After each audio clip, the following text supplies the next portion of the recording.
divulgação do conteúdo de hoje é o caso da Neve, a minha cachorra, que é um casinho bem comum na rotina, bem comum. E eu vou confessar para vocês alguns pecados que eu cometi nessa avaliação. Pecados que não comprometeram o diagnóstico e o tratamento, mas que muitas vezes a gente comete na nossa rotina clínica. E quando envolve outras pessoas, que não são, tipo, eu cometi pecados comigo mesmo, eu era tutora, eu estava avaliando minha cadela, pecados no sentido de excesso de exames. Então, eu vou discutir algumas coisas aqui hoje que vocês podem ver mais profundamente na live do professor Paulo da semana passada. Ele falou sobre abordagem diagnóstica em casos de colite. No caso da Neve, a gente tinha uma enterocolite, tá? Mas eu já vou explicar para vocês. Boa noite. Pessoal dando boa noite no chat. Então, vamos compartilhar a história para a gente entrar mais profundamente no conteúdo. Vocês podem me interromper ligando o áudio de vocês ou ativando ou mandando mensagem aqui no chat que eu vou respondendo durante a aula, tá? Não tem problema nenhum. Então, a Neve, gente, é uma pitbull de 12 anos.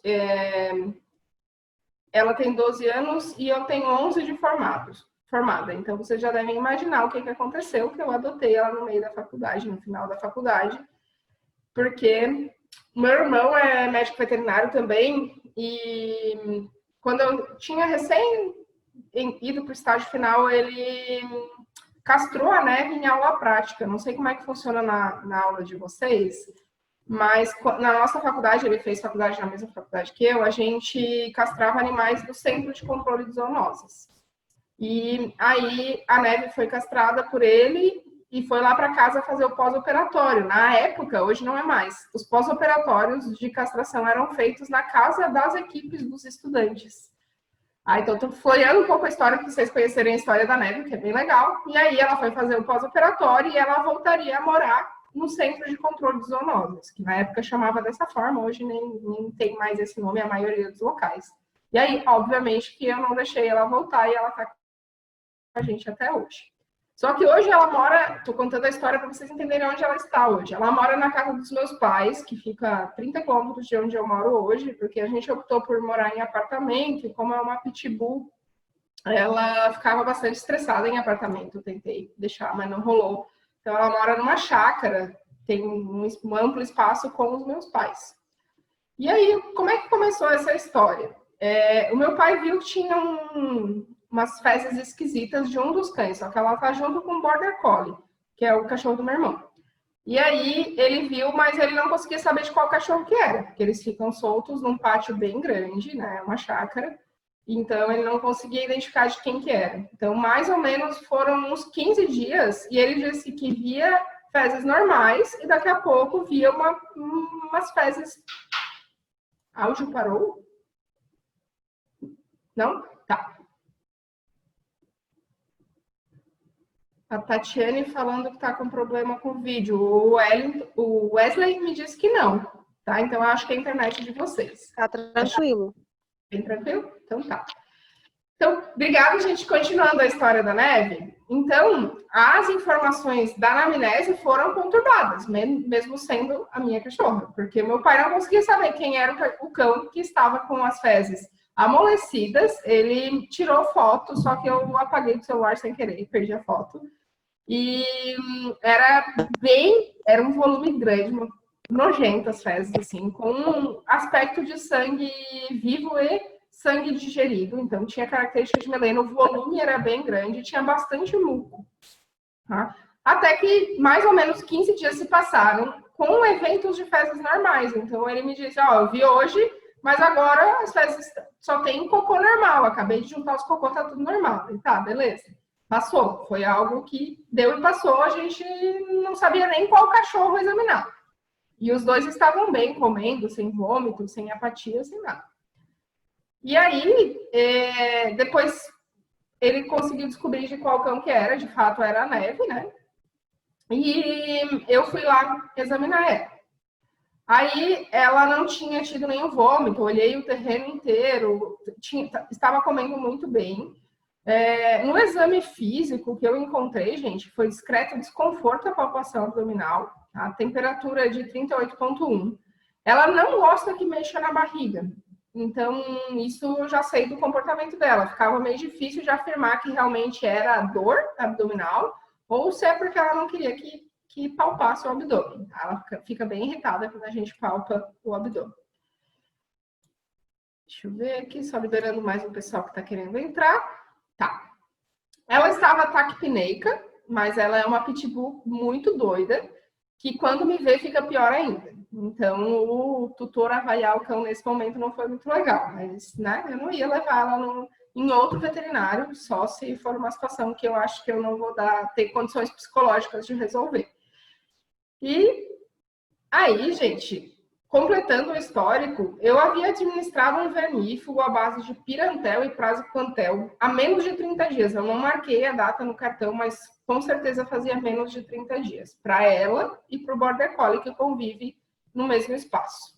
Nesse dia, eu também administrei Simparic para controle de pulgas e ela está com a vacinação ética em dia, tá? Ela foi imunizada com vacina antirrábica, polivalente V10 da marca Zoetis, da Vanguard, e também eu fiz a Giardia. Depois eu vou explicar mais por que eu fiz essa vacinação, né, a imunização, imunoprofilaxia, né, vacinação não é o termo correto, principalmente para a giardíase, mas eu optei por fazer e eu tenho meus motivos para isso, eu vou explicar para vocês depois. Deu uma discussão quando eu postei que foi feita a imunoprofilaxia na Neve, né, que é a minha cachorra, o pessoal comentou lá no Instagram que é contra e não sei o que, beleza, depois a gente pode discutir isso. Ela come uma ração linha premium e não houve alterações na dieta, meu pai não dá nada, de certeza. E ele ela convive com outro cão Border Collie que está muito bem, sem sinais de diarreia. Então, são todos dados que podem ser bem importantes aí na nossa avaliação, tá? E aí, qual seria a conduta nesse caso? Foram as perguntas que eu deixei, né? Quais exames recomendados? E pedir para o pessoal deixar lá nos comentários, tá? Antes de a gente seguir, gente, eu queria falar um pouquinho sobre como que a gente diferencia uma diarreia de intestino grosso de intestino delgado, como que caracteriza esses aspectos clínicos aí que a gente identificou na Neve, tá? Foi uma das coisas que surgiu lá nos comentários. Então, essa tabelinha aqui é do Nelson Couto, o livro clássico de medicina interna, tá? E quais são as principais características, né? O que a gente tem que pensar? Como sempre, pensar na fisiologia, né? Então, num cão que não apresenta nenhum sinal sistêmico, perda de peso, nenhum sinal mais grave, tá? A diarreia de intestino delgado, ela em geral, ela está associada, principalmente quando ela é crônica, com maior perda absortiva, já que o grande papel do intestino delgado é justamente contribuir na digestão e na absorção, tá? Então, as fezes, elas estavam perderam todo o formato, as fezes estavam bem líquidas, associadas a muco, melena e hematoquesia. Essas características, elas misturam características de diarreia de intestino grosso com intestino delgado, tá? Então, no intestino grosso, não é comum ter grande volume. Isso a gente já remete para fezes de intestino delgado, tá? Nas fezes de intestino grosso, não é esperado ter sangue digerido. Então, melena remete a intestino delgado. Na diarreia de intestino delgado, não é comum ter sangue vivo. Na de intestino grosso, tem sangue vivo. E ela tinha as duas coisas. Infelizmente, eu apaguei a foto e não quis colocar uma que não era dela aqui, porque não seria ético, vamos dizer, inventar aqui a foto dela, tá? Das fezes dela. Então, diante dessas características principais, e era um quadro ainda agudo, ela agudizou nesse dia, piorou muito o aspecto das fezes e tinha apresentado alguns episódios anteriores que meu pai não sabe se foi dela. Pode ter sido até o outro cão, quando eu revelar o diagnóstico para vocês. Vocês vão entender que os dois poderiam estar afetados, tá? Então, vou deixar depois esse material aqui lá na plataforma para vocês, os slides, né? Para vocês relembrarem aí o que caracteriza intestino grosso e intestino delgado. Então, o que é muito comum na rotina? A gente atender pacientes com gastroenterocolite ou com sinais de enterocolite. E também atender com colite, sinais de colite isolada, tá? Mas o mais comum é a gente atender gastroenterocolite aguda. O que caracteriza gastroenterocolite? Gastrite. Então, o principal sinal clínico é vômito, que ela não tinha, então não tem indícios, pelo menos não suficientes para causar vômito. Enterite é relacionada à diarreia de intestino delgado, enterite proximal, que é o termo mais usado em humanos, mas a gente acaba usando também. Então, a diarreia de intestino delgado é chamada de enterite, por isso, enterocolite.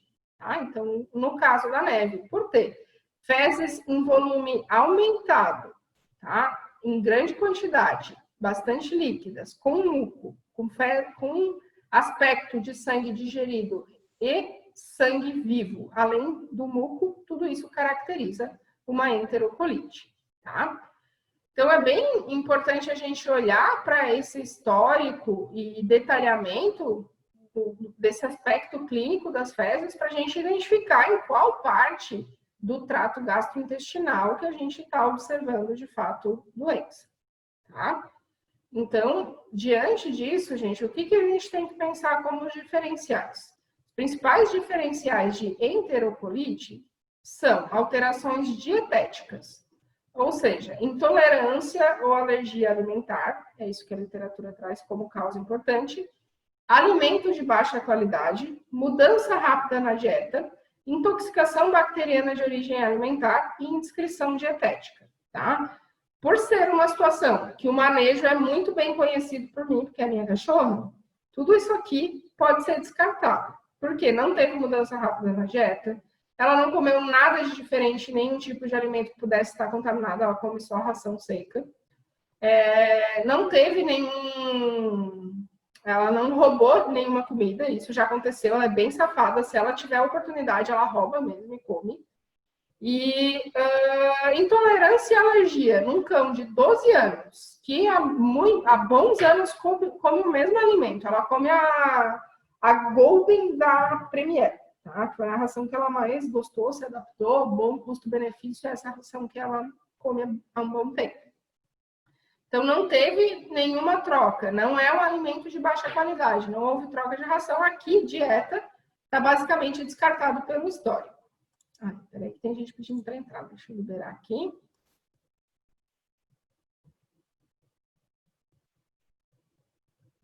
Tá. Segunda linha de diagnóstico que a gente tem que pensar num paciente com enterocolite aguda são as doenças parasitárias, tá?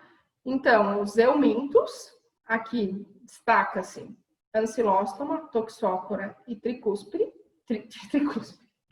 Tricuris, estou confundindo com tricúspide, que eu dei aula de coração hoje na graduação, gente. Tricuris.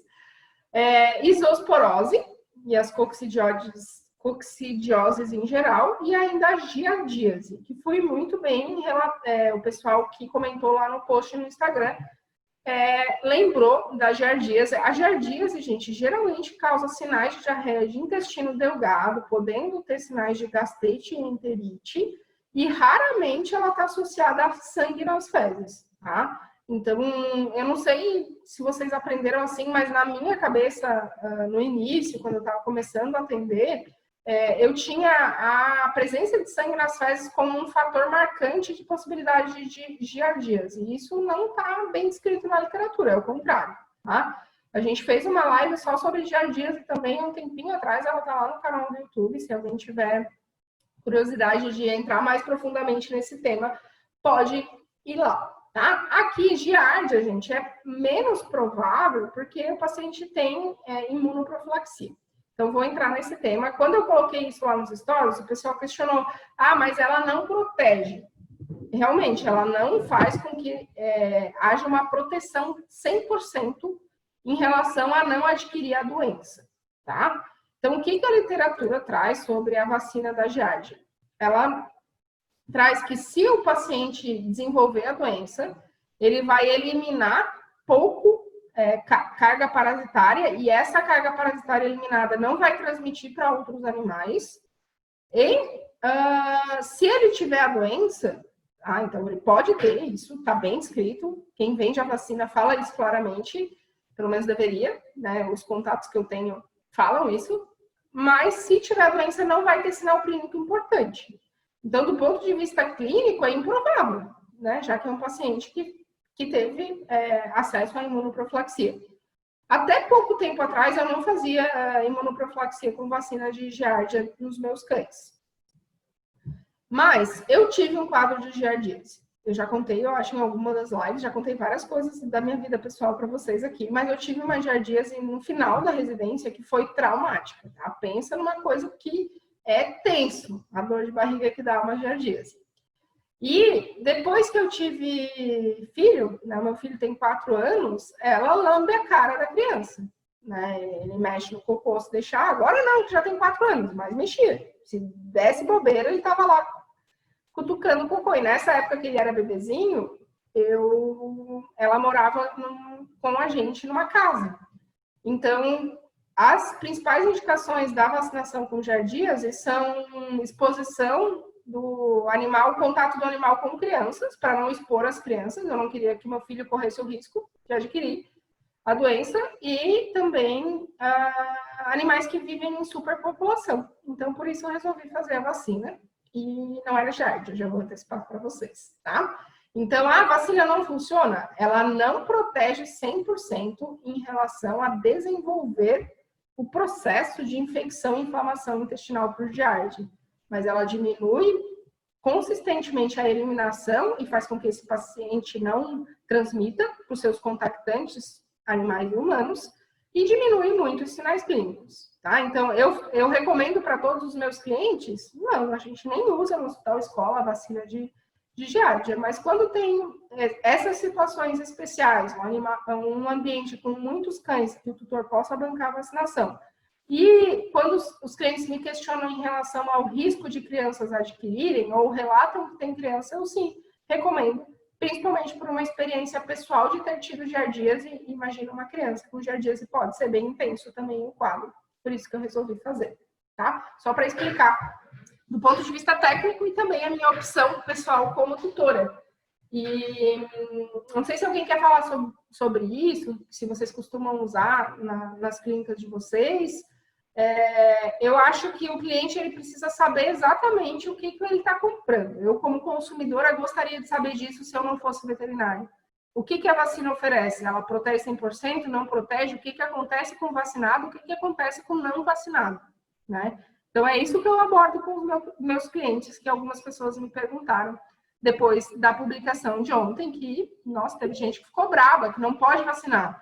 Tem nada a ver que não pode vacinar, gente. Você pode vacinar. A decisão é do tutor nesse momento. Tem que saber o que acontece, né? O que essa vacina fornece.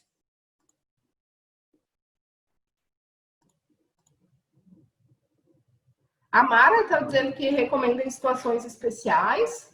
Legal. Fernanda, eu sei que está aparecendo na câmera aí, me conta. Você recomenda? Usa?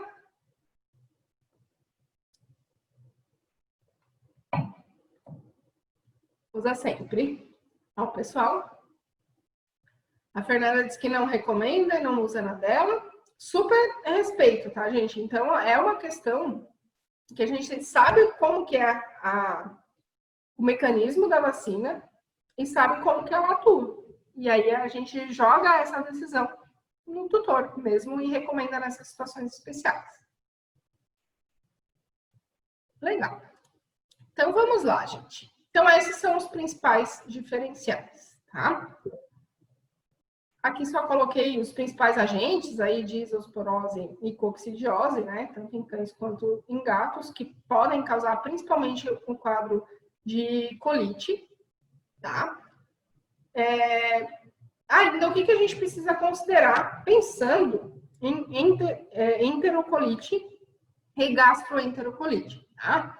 Causas virais, como parvovírus, canino e felino e coronavírus, podem causar inicialmente só um quadro de enterocolite, evoluir para um quadro de gastroenterocolite, e no caso da parvovirose, apresentar um quadro multissistêmico, com sepse associado, que vocês já conhecem.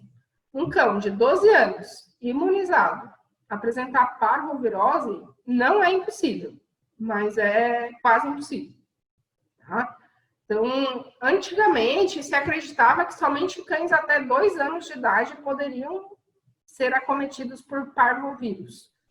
Mas os adventos de diagnóstico molecular e diagnóstico de teste rápido mostraram que não é bem assim. Eu já tive paciente de 8, 9 anos, só contando um pouquinho de vivência clínica, que foi confirmado parvovírus. Mas eles estavam em situações de imunossupressão. Então, não é o caso, e também não é a clínica da Neve, né? Ela estava feliz e faceira, sem febre, sem vômito, sem sinais sistêmicos, totalmente com enterocolite. Mais um pouquinho para ela pegar o som. Tem alguém querendo falar ou só captou o áudio aí no fundo?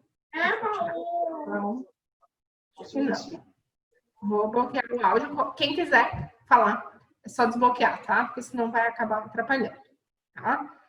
Algumas bactérias, gente, como Salmonella, Clostridium, Escherichia coli, Campylobacter e Yersinia, de forma menos frequente, também podem causar enterocolite. Então, é uma das condições clínicas que a gente precisa considerar, tá? Gastroenterite hemorrágica associada à intussuscepção, síndrome do intestino irritável, tudo isso aqui, ó, vocês vão encontrar na literatura como diferenciais. Mas, no histórico, a gente já descarta muitos desses achados, principalmente por tratar-se de um quadro agudo, de uma cadela que nunca apresentou episódios recorrentes de gastroenterocolite. A única vez que eu me lembro que a Neve teve vômito e diarreia foi uma vez que ela roubou um bolo de cenoura inteiro com calda de chocolate. Então, é uma cachorra que não é comum apresentar, ela nunca tinha apresentado nenhum quadro de gastroenterocolite. E todos esses fatores aqui, com exceção da pancreatite aguda, que poderia ser um diagnóstico diferencial, se a gente tivesse mais sinais sistêmicos associados, só pelo histórico a gente já consegue descartar, tá? Bom, vamos lá. E aí, gente, o que eu fiz de avaliação? Clinicamente, ela estava muito bem, tá? Mas, como é uma cadelinha de 12 anos e eu moro um pouquinho longe lá dos meus pais, 30 quilômetros, mas eu teria que voltar no outro dia para refazer mais exames e eu não ia conseguir por causa das aulas. E então, eu resolvi levar ela para uma clínica que eu atendo lá para fazer uma ultrassonografia de abdômen, coletar sangue e já levei as fezes para a gente encaminhar para o laboratório. Então, do ponto de vista de fluxograma de exames, num paciente com quadro exclusivamente gastrointestinal, anotem isso, tá? Então, não tem sinais sistêmicos, esse é um dos primeiros critérios, tá? Sobretudo, naqueles com sinais proeminentes de colite, tá? No caso da Neve, era enterocolite. Não tem nenhuma recomendação de ultrassonografia e até hemograma e bioquímica sérica na investigação diagnóstica primária. Você atendeu o paciente só com sinais de enterocolite, sem complicações, não faz parte do fluxograma diagnóstico imediato, hemograma, bioquímica sérica e ultrassom. Tá? Eu sei que a gente faz muito isso na rotina. E não é pecado fazer, não é proibido fazer. Só que muitas vezes, o que eu percebo? Que há uma certa... Tipo, o clínico às vezes trava na decisão de qual exame fazer, principalmente quando o tutor não pode bancar mais exames, e acaba colocando a carroça na frente dos bois e pedindo exames que não vão trazer tantas informações, e às vezes pede diagnósticos simples, num simples exame de fezes. Então, nessas condições, A principal recomendação da literatura é fazer exame de fezes e aguardar se tem evolução dos sintomas, tá? A grande maioria dos casos de enterocolite aguda, de origem indeterminada, que é o caso da Neve, sem complicação sistêmica, aquele cachorrinho que chega faceiro, banando o rabo, pulando na mesa do consultório, mexendo em tudo no consultório, transtornando para examinar, que foi o caso da Neve, ela causou para fazer ultrassom, e eu fiz. Por quê? Porque eu pensei, 12 anos, minha cachorra não vai ser simples, eu vou já fazer todos os exames. Só que era eu que estava pagando, né? Então, não... A minha decisão foi fazer esses exames, mas do ponto de vista técnico não precisa tudo isso, tá, gente? O ultrassom, para colite, principalmente, ele traz pouquíssimas informações. E o que eu vejo nos alunos do curso Descomplicando, que a gente acompanha corpo a corpo, aí eles trazem casos todos os dias, é tipo ficar... Ai, não fiz ultrassom. Você não tem obrigação, assim, do ponto de vista de cuidado com o paciente, de solicitar um ultrassom, e ele traz pouco impacto terapêutico e diagnóstico para pacientes com quadros sem sinais sistêmicos e sem dor abdominal, sem nenhum quadro sugestivo de obstrução gastrointestinal, tá? Então, o que a gente poderia ver na ultrassonografia?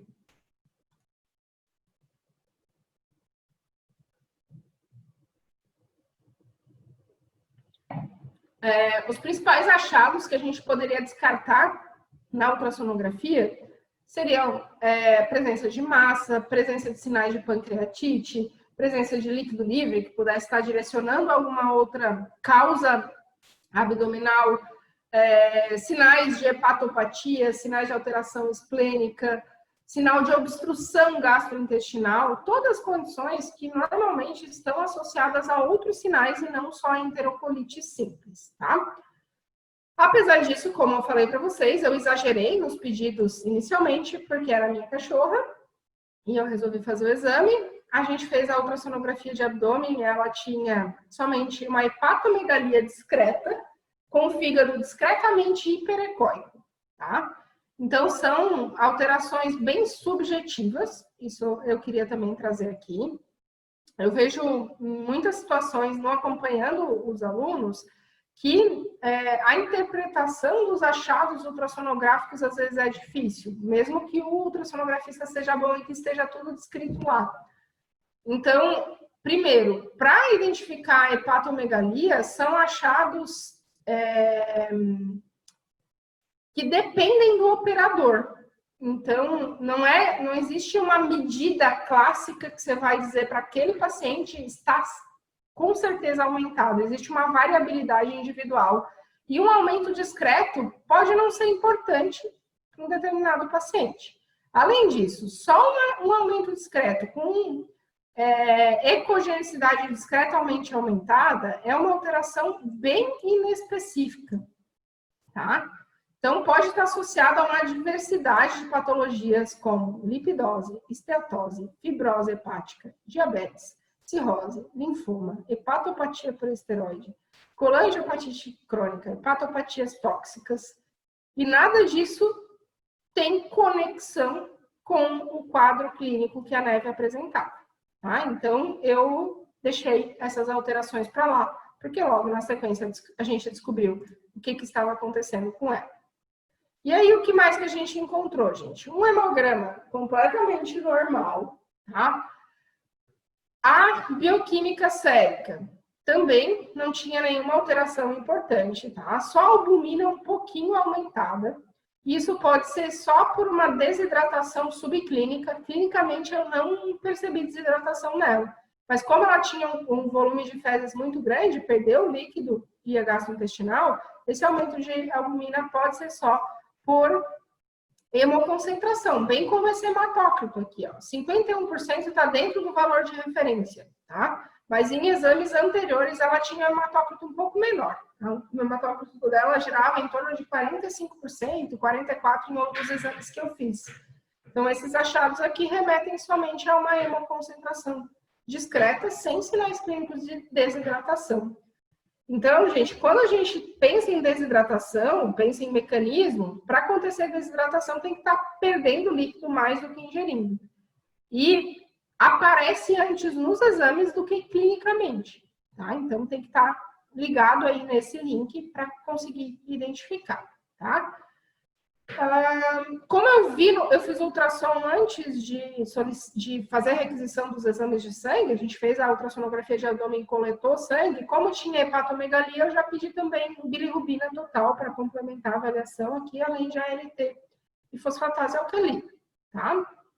Então deu tudo normal. FA um pouquinho aumentada, tá? De 150 para 176, não é um aumento importante, mas a gente já vai descobrir por que ficou aumentada. Também pode ter relação com o diagnóstico definitivo. Glicose 75, ureia 38,7, restante tudo normal, tá? Então, como eu falei antes, o principal exame indicado num paciente com enterocolite sem sinais de complicação sistêmica é o exame de fezes, que foi o primeiro exame que eu coletei e que em casa eu até pensei, vou mandar só as fezes, ver esse resultado e amanhã eu vejo o que fazer. Só que amanhã para mim não era possível voltar lá. E eu queria acompanhar, né? Eu queria conduzir o caso, então eu não queria que meus pais levassem em outro veterinário no outro dia. Então eu resolvi fazer todos esses exames inicialmente. Mas, como já era previsto, o exame de fezes respondeu a minha pergunta. E os outros exames não eram estritamente necessários. Eles mostraram que não tinha nenhuma outra complicação. Então, o que a gente descobriu? Que a Neve, apesar de desverminada recentemente, ela estava com ancilostomíase, tá? Que é a lâmina que o patologista me mandou do laboratório, né? A gente conversa bastante, porque eu mando todos os exames para os meus pacientes no mesmo laboratório, e aí ele me mandou fotos, ela estava cheinha de ancilóstoma, tá? Então, gente, esse é um caso clássico de rotina para a gente sempre lembrar que quadros de enterocolite aguda, pensa primeiro no mais óbvio, tá? No mais clássico. O que classicamente causa isso? Nem sempre causa vômito. Desvio alimentar, tá? Então, comeu alguma coisa que não devia, é síndrome de domingo à noite, segunda-feira, né? Que é bem comum a gente atender. Grande parte dos pacientes faz quadros de vômito associado, tá? E doenças parasitárias. Esses são os dois principais diagnósticos nesse quadro agudo, tá? Por isso que o exame de fezes é o mais indicado, tá? Tem muitas... Deixa eu ver aqui, ó. O Rodrigo falou, nossa, meu cachorro semana passada teve esse mesmo quadro clínico e era ancilóstoma também. Então, é muito comum na rotina, não sei se vocês fazem com frequência exame de fezes. Eu vou confessar para vocês que no começo da minha carreira eu não fazia muitos exames de fezes, porque os meus professores de clínica sempre falavam, faz vermífugo e não faz exame que não precisa. É melhor já desverminar. E eu levei isso para o meu começo de carreira e comi bola muitas vezes, principalmente em casos como o da Neve, que está sempre desverminada direitinho e recebeu o vermífugo fazia menos de 30 dias. Então, a gente tende a pensar que não tinha relação com verminose. O que aconteceu de diferente no manejo, e eu até conversei com meu pai sobre isso no dia que a gente começou a investigação, foi que ela mudou de local do canil. O canil dela era num lugar e foi para outro lugar do terreno. E nesse lugar, ele tinha ficado um tempo com a cerca quebrada. É uma chácara, tá, gente? Então, entrava cachorros de outros lugares, de rua, ali, porque a cerca estava furada. E aí eu pensei, nossa, deve estar contaminado esse ambiente, né? Pensei, e realmente era isso. Até essa foi uma dos quesitos que eu usei na minha decisão pelo tratamento, que eu já vou compartilhar com vocês, tá? Então, a Neve fechou o diagnóstico de ancilóstoma, tá? E a gente tratou com Milbemax, com milbemicina óxima e praziquantel, que é a base do Milbemax, tá? Eu já tinha esse vermífugo em casa, isso foi um sábado à tarde, já tinha recebi o laudo do laboratório nesse dia, e pelo Milbemax, ele tem um efeito de retenção da milbemicina oxima, ele é interessante para possibilidades de recontaminação ambiental. Então, como ele vai ficar efetivo 30 dias, é uma opção legal nesse sentido, tá? Porque aí você não precisa repetir tantas vezes o tratamento, tendo em vista a questão da recontaminação ambiental, que é uma grande possibilidade, pois o pátio que ela tem acesso hoje, muitos cães de rua entravam lá, tá? Então, essa foi a decisão com o tratamento, e ela teve esse quadro faz uns 20 dias, tá? Depois da medicação, ela já ficou bem, não teve mais nenhum episódio, no dia seguinte já estava com fezes normais, a gente, obviamente, medicou o compactante, né? E ficou tudo bem. Beleza? Até aqui, gente? Alguma dúvida?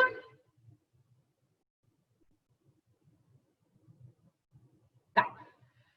Então, gente, para finalizar a nossa discussão aqui desse caso, então, é um caso bastante comum na rotina.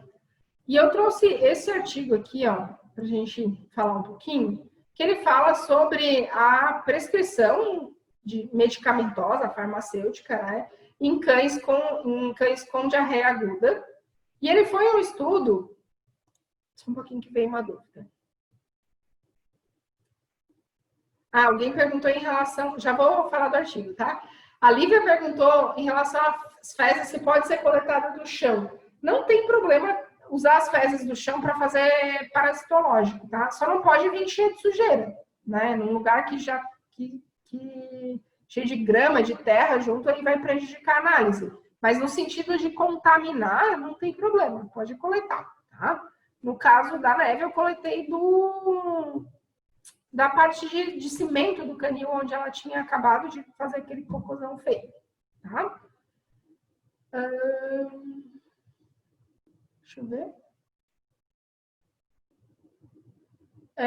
A Micaela perguntou se pode repetir o vermífugo. Então, o protocolo, gente, eu vou deixar um artigo também com revisão de ancilostomias e protocolo para vocês, mas o protocolo mais descrito na literatura é Pirantel e Praziquantel, geralmente se associa para vermes chatos juntos, né, pelo risco ambiental, no dia 1 e dia 14, ou seja, com 2 semanas de intervalo entre as doses, pelo ciclo do verme, que é muito parecido com os principais nematóides de cães e gatos, tá? Então, tem que sempre repetir, pelo risco de recontaminação ambiental. Só que pensem comigo, como é que a gente vai saber qual área do terreno está contaminada e se realmente ela não vai lá lamber de novo e se recontaminar, tá? Então, foi por isso que eu optei pelo Milbemax, que ele tem um efeito residual de 30 dias. Então, ele teria essa vantagem que você não precisa repetir tantas vezes.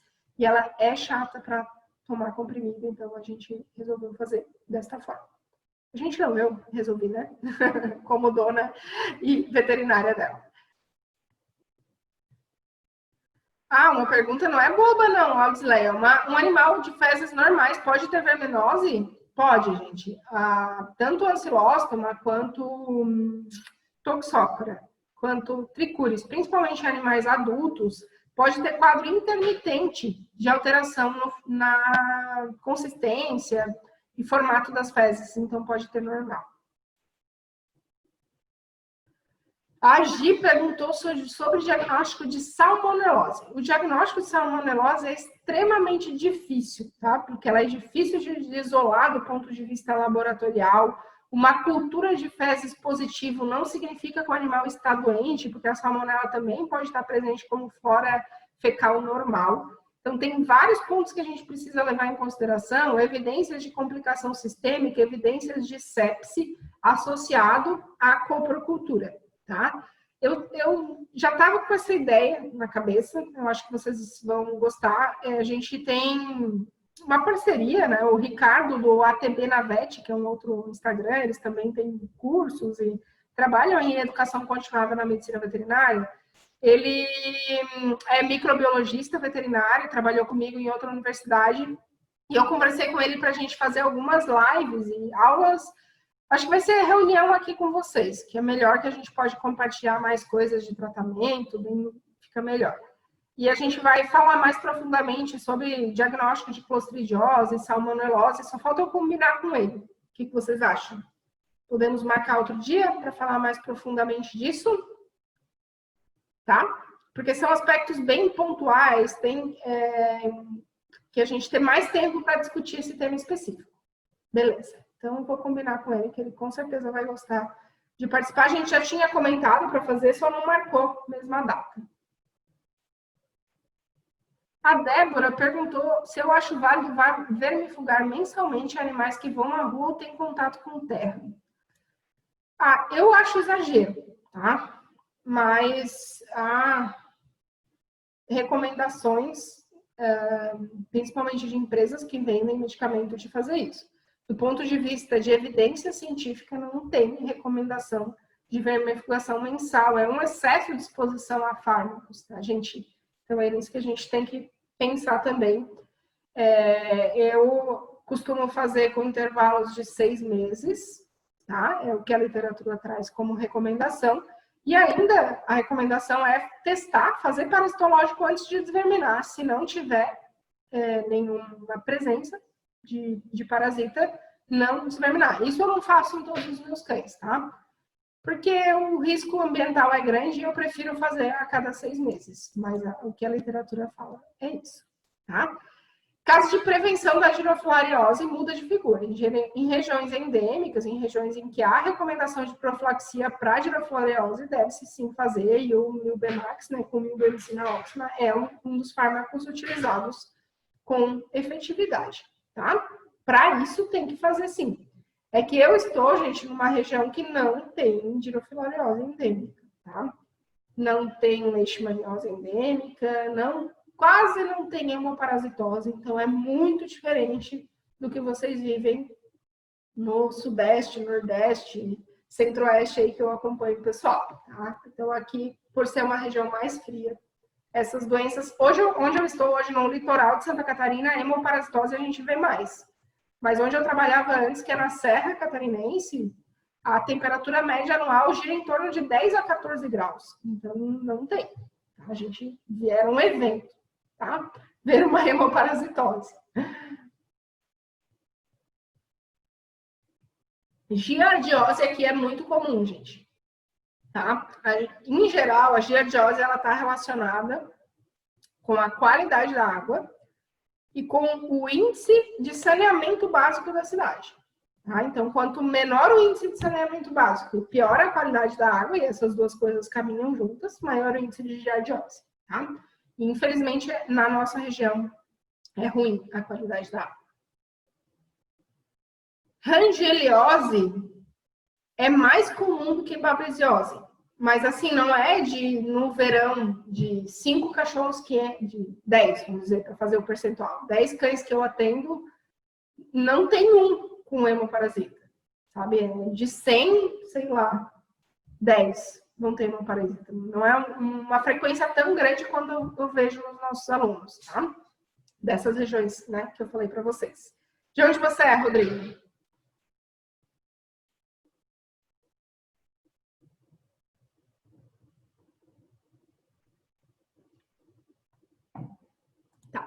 Vamos continuar, então, gente. Como eu estava falando, o que eu achei importante compartilhar aqui também?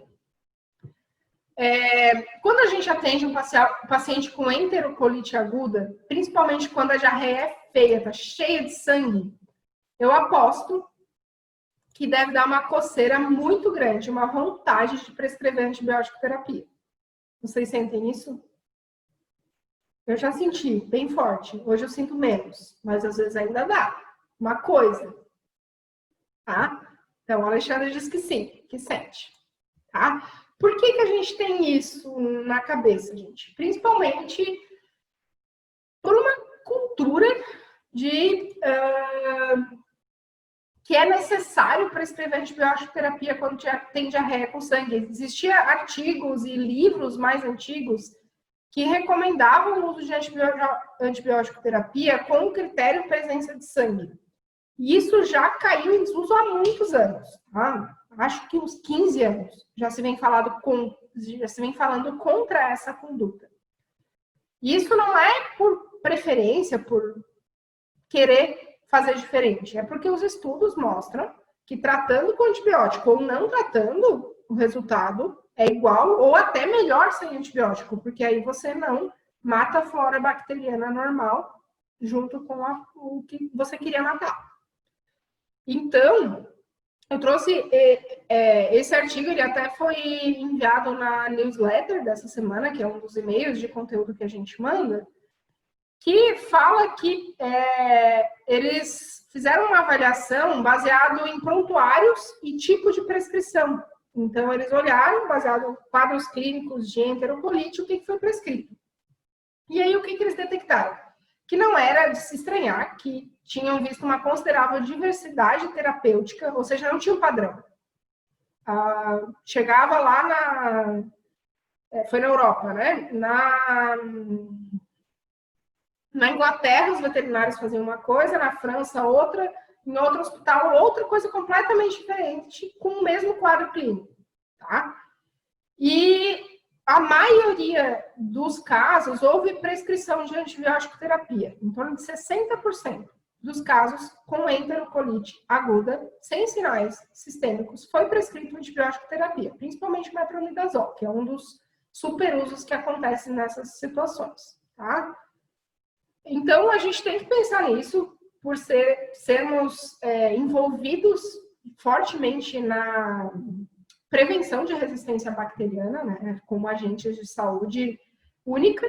Então, a gente precisa pensar nisso e precisa pensar que esse paciente não precisa desse tratamento na grande maioria das vezes, tá? Então, o que esse estudo fala, gente? Já vou responder as dúvidas, tá? Que a terapêutica antimicrobiana ela deve ser reservada para casos de diarreia aguda que se apresentem ou em risco de bacteremia ou sepsis. Tá? Então, eu já vou explicar melhor como que a gente interpreta isso. Tá? Não existe um paciente em sepse que não tenha outros sinais, que tenha somente enterocolite. Tá? Então, esse é o primeiro ponto. Se ele está abanando o rabo, estado mental normal, não está apático, não tem temperatura retal aumentada, não tem febre, não tem desidratação evidente, não tem outros sinais clínicos, tudo joga contra a sepse, tá? Mas aqui tem uma tabelinha falando dos principais achados em pacientes com sepse, eu não vou discutir isso profundamente hoje, achei que eu tinha colocado o link da live aqui, mas não coloquei.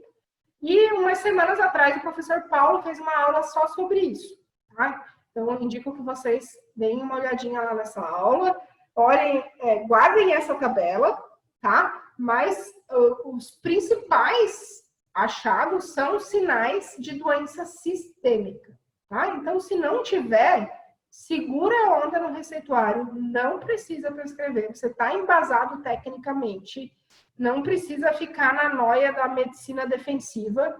Vou prescrever porque vão me julgar, porque vão me processar, tá? Porque a literatura médica nos protege em relação a isso e vai ser melhor para o nosso paciente, que o nosso grande objetivo é tratar da melhor forma possível o nosso paciente, não submeter ele a tratamento desnecessário, fazer com que ele fique bem, salvar ele, e sem causar prejuízo. E o uso de antibiótico terapia de forma desnecessária causa prejuízo para o paciente, causa prejuízo para todo o ecossistema, né? Para os seres humanos, para quem vive ao redor, para todo o contexto, tá?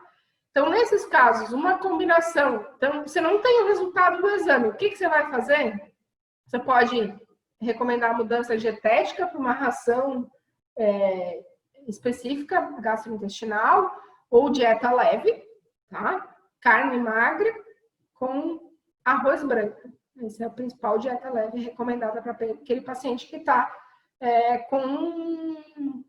principalmente com hiporexia ou não está comendo, tá? Mas aí já entra nos critérios de doença sistêmica, que não é o que a gente está falando aqui hoje, tá? Embora as evidências sejam escassas, estudos anteriores sugerem que os probióticos podem ser eficazes na amenização da diarreia infecciosa, não infecciosa ou idiopática, tá? Então, até ter diagnóstico mais claro, faz só probiótico, tá? Essa é a grande recomendação. Então, não tem sinais sistêmicos, só sinais de colite ou enterocolite. Exame de fezes é um exame mandatório. Se for para escolher entre hemograma e exame de fezes, faz exame de fezes, tá? E prescrição de antibiótico terapia, somente se tiver sinais de complicação sistêmica, você pode considerar, tá? Não é totalmente necessário.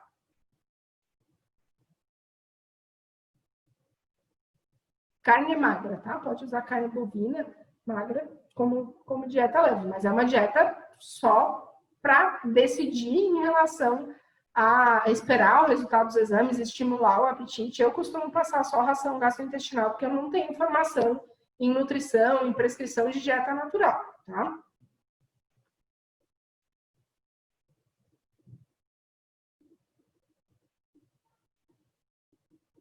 Deixa eu ver aqui. Sou da época que se usava o curso Negril, nem é do seu tempo, prof. Nossa, fiquei curiosa, não tenho nem ideia do que é um curso Negril. Me conta, Silvia, o que é isso?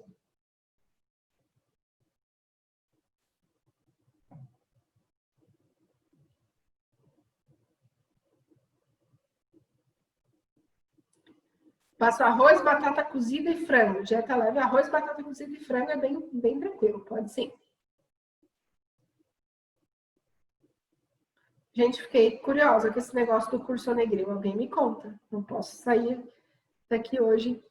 Ah, é uma sulfa com vitamina K. Tá, beleza. Então, gente, a prescrição de sulfa é bem comum, né? Porque tem aquele giardicid, giardicocid, não sei se é sulfa com metronidazol. Então, atua contra coxídeo e giardia. O pessoal usa de forma empírica. Então, não é proibitivo usar, mas você está submetendo o paciente a uma antibiótico terapia que pode ser totalmente desnecessária, tá? Então, o legal é a gente focar no diagnóstico para oferecer o melhor tratamento e, principalmente, um dos principais recados que que eu quero deixar aqui para vocês é parcimônia na prescrição de antibiótico terapia, tá? Eu não sei se o pessoal está com vergonha de falar, mas no começo da minha carreira eu prescrevi muitas vezes antibiótico de forma equivocada para esses pacientes, porque a gente fica com receio e viu no estágio fazerem assim, tem isso na cabeça que é a conduta adequada. Principalmente o metronidazol é super prescrito, porque vem a giardiose na cabeça, tá? Então, não tem necessidade até investigação diagnóstica maior, tá? Alguém deixou lá nos comentários do Instagram a questão do SNAP test para giardia. Ele pode ser feito, tá? O diagnóstico é preciso, mas no caso da neve, como eu tive a resposta rápida do copro parasitológico, eu não realizei, ela também tem imunoprofilaxia, né? Por mais que possa ser, é menos provável que seja um quadro assim tão sintomático. E o que eu costumo fazer nos meus pacientes de rotina? Eu solicito o copro parasitológico, principalmente a técnica de Willis, tá? Se for possível, eu solicito Willis e Faust, que são as duas principais para identificar giardia e os principais nematódios, né? E aí, se no primeiro exame der tudo negativo, eu faço as 3 coletas. Senão, eu não, se a gente já tiver uma resposta, não tem por que você continuar com 3 coletas. Então, foi uma das coisas que veio bastante como dúvida na live do professor Paulo, ele pediu para eu reforçar aqui, que as 3 coletas com intervalos, né, são recomendadas nas suspeitas de giardíase, principalmente, mas se você já tem um diagnóstico definido, como nesse caso, não tem por que você continuar. Tá. A Laudisleia falou muito que vive em São Paulo passa Agemox ou Peniquel. Peniquel eu não conheço, aqui na região não tem essa marca, mas deve ser penicilina com dihidroestreptomicina, né? Já vi muita gente usar, tá? Então, é isso aí, gente. É o que o artigo diz, que 60% dos médicos veterinários prescrevem antibióticos nessa situação, mas que não precisa, tá? Então, isso que a gente tem que ter em mente. A Priscila perguntou do Snap Test, se pode dar falso negativo. Pode, não, como qualquer outro teste ELISA, né? Como qualquer outro teste pode dar falso negativo, mas o índice de falso negativo é bem baixo. Tá? Não lembro exatamente o percentual, mas é abaixo de 5%, eu acho. 5 ou 3%, mas é bem baixo. Tá?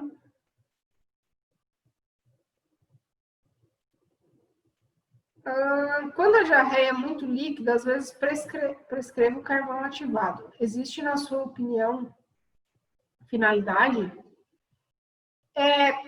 O carvão ativado, ele é um absorvente de toxinas, né? Então, se houver um supercrescimento bacteriano intestinal, teoricamente, ele vai absorver essas toxinas. Só que para pacientes, principalmente com colite associada, ele é mais efetivo via enema. Eu não gosto muito de fazer. Porque pensa, gente, o cachorro tá lá, morrendo de dor de barriga, tem diarreia, aí vem o veterinário e coloca um negócio no ânus dele, injeta carvão ativado, tipo, é meio agressivo. Então, como é um quadro agudo, a gente tem que... Eu penso que a gente tem que pensar se esse tratamento realmente vai dar conforto para o paciente, tá? Então, eu não costumo usar, nem pensar. Até porque pode aumentar a diarreia.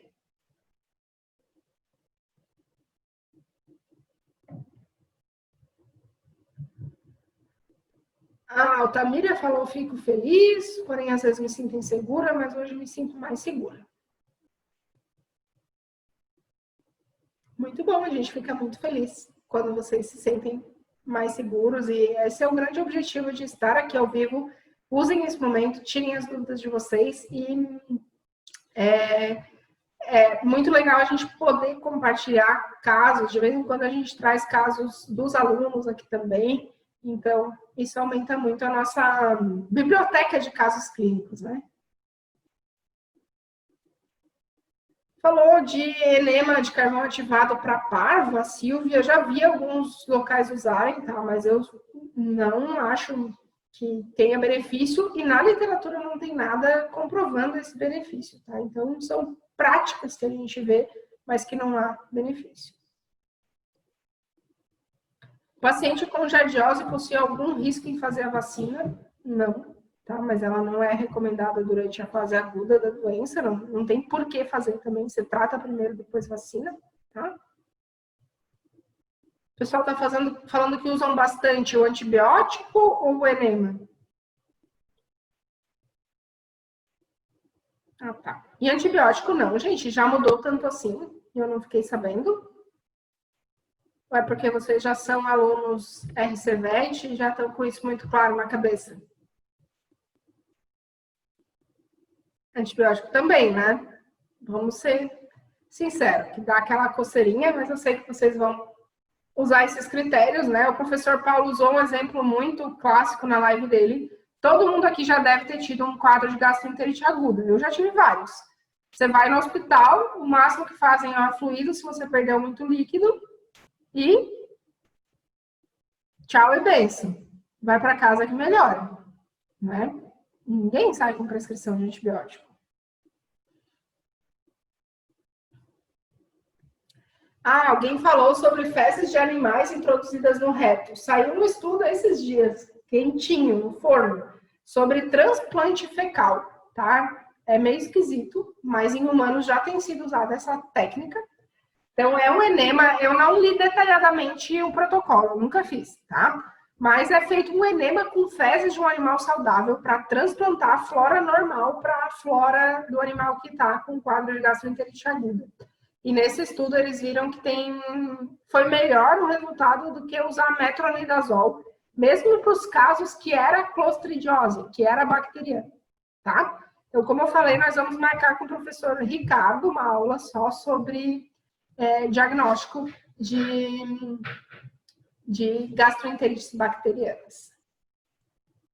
O pessoal está começando a mudar para o probiótico. Isso eu já vi uma tendência muito forte, fico muito feliz. E realmente está tendo um pouco mais de consciência, mas quanto mais a gente divulgar isso, melhor. Então, quem está assistindo esse vídeo aqui, depois ele vai ser recortado, vai lá para o YouTube, né? Para o pessoal dos VETs VIP e compartilha com os colegas, que eu acho que é uma informação de utilidade pública.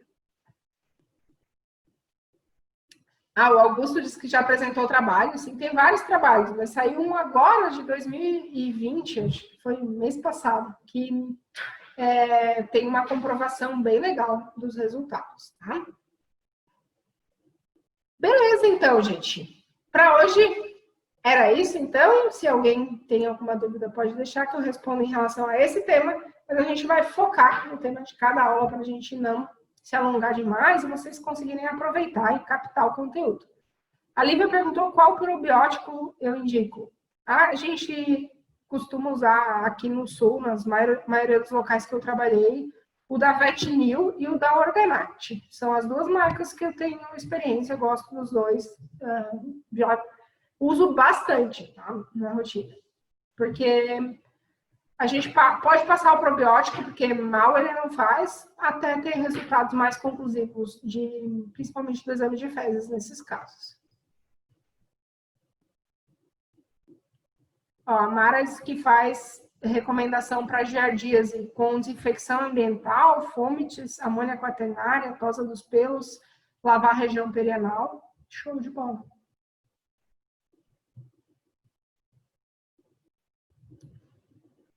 Isso aí. O ideal é até mandar banho, tomar um banho, né? Além de fazer a tosse, higiene e desinfecção do ambiente. Beleza, gente? Então é isso. Muito obrigada por estarem aqui comigo mais uma vez, presentes ao vivo. Agradeço a todos vocês. Um beijão e até amanhã. A gente tem reunião do corpo clínico, tá? Então vocês vão receber o link no e-mail e no canal do Telegram ou no grupo do WhatsApp, tá? Beijão. Printzinho, ó. Vou tirar um print. Sorriso.